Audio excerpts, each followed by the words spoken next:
Hey guys, what's up? And this one is on the way to our hotel. Guys, mga nakatatlong stop kami after talaga paglapag sa airport. Diretso na kami. So, ito guys, mga 6 p.m. ha, ganun pa may sun. And then, ito yung on the way sa hotel namin. Diba? Ang ganda ng architecture nila. Like, oh my God. This is really like Europe vibes, Italy, yung mga ganon, di ba?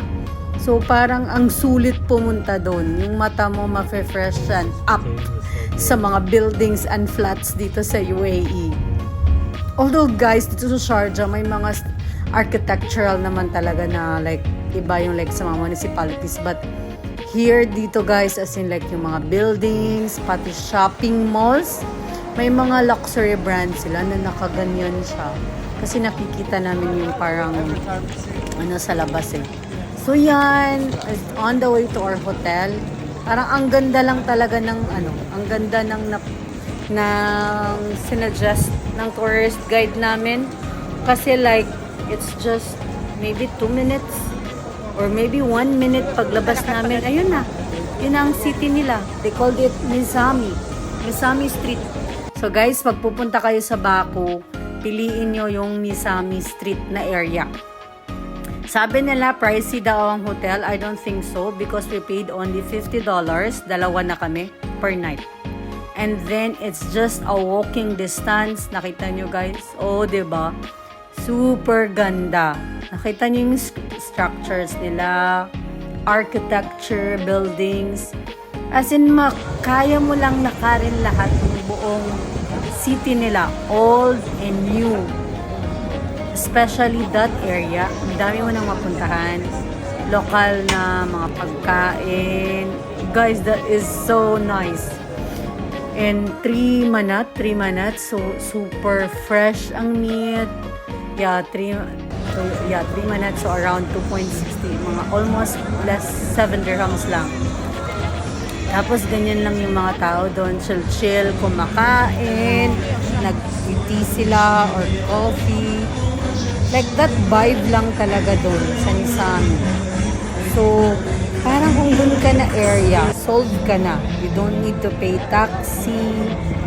Yung wala lang, malapit ka sa McDonald's kung trip mong mag-McDo. Malapit ka sa mga gelato kung ano man dyan lokal. Malapit ka din sa mga kainan nila. Say hi! That is their local artist, yes. Tapos, syempre, naglakad-lakad lang talaga kami guys, you see? Diba? Sobra, as in. Tapos, walang care ang mga tao doon. Mag-video-video ka or whatever. So, they are not that much sensitive. Sabi nila, I read it na 90% daw is Muslim. Pero, hindi ko masyadong nakita ng mga nag-hijab or ganun. They're quite modern there na. So, yan, they call it Old City. Parang kung gusto mong yung old area ng Nizami. So, yan sila guys. Yan ang Old City. May kumakanta. I guess yun ang nila way noon. Like, may kumakanta sa restaurant or ganon. Tapos, mahilig sila na observe ko doon. Mahilig sila may statue guys. Yung mga persons that part of their history, mga important persons, tapos mahilig silang maglagay dun.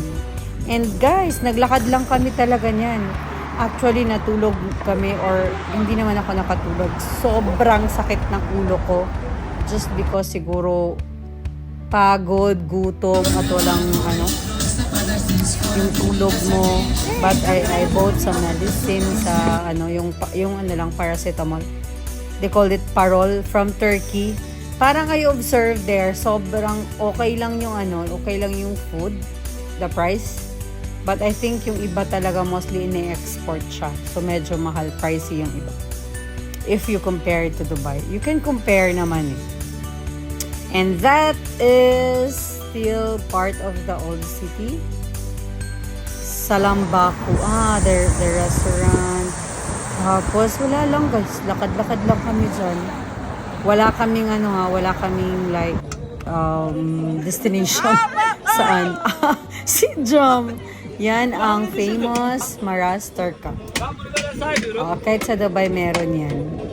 So they play with you bago mo pa makain yung ice cream mo. I think it's one scoop is 2 scoop, 5 manat. So around 10 dirhams to sa Dubai. Ganyan, 11. Tingnan mo tong tuwa si Jam, diba? Good. See, she got Guys, medyo ano siya talaga sa gabi. Sobra yung lakas ng hangin. If nakita mo yung buhok ni Jam, zoom in. So, ganun siya. Mahangin. You cannot feel walang humidity doon. Walang humid doon. Hindi mo ma-feel yung init kasi nga sa hangin. So, wala lang. Nakakatawa lang. At least makain na ni Jam. And it's my turn, guys. It's my turn. Akala niya, ha? Pero natuwa naman ako. Pero guys, tingnan niyo lang ginawa ko. Grabe. As in, nakuha ko ng... oh my God. Alam mo. Ang tuwa naman ako. Ayun, as in, like, oh my God, nag-sorry ako niyan kasi parang lahat kami ata ng phone niya na parang sineryoso ko. Yan, on the way to our hotel. Yan ang area, guys. Diba, imagine, maglakad ka lang yan, solved ka na. You don't need to go somewhere else. Like, that one is different vibes na talaga dito sa UAE. Yan lang mga tao. And that's the old city. That is their taxi. Yung cute ng taxi nila, diba? Ayan, Sabur. This one. Basta mahilig sila mga statue, guys. And I observed marami ding Turkish restaurants. Ganun. Mga name ng establishment nila. So, ayan. Tawang-tawa yung mga kasamahan ko kasi nga daw ang hili ko sa statue. Nakakatawa naman din kasi at saka ang ganda ng statue nila. It's so cool that a coffee is under the ground.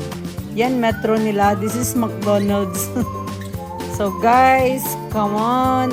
Be with me. Marami pa. Shall we call it a night?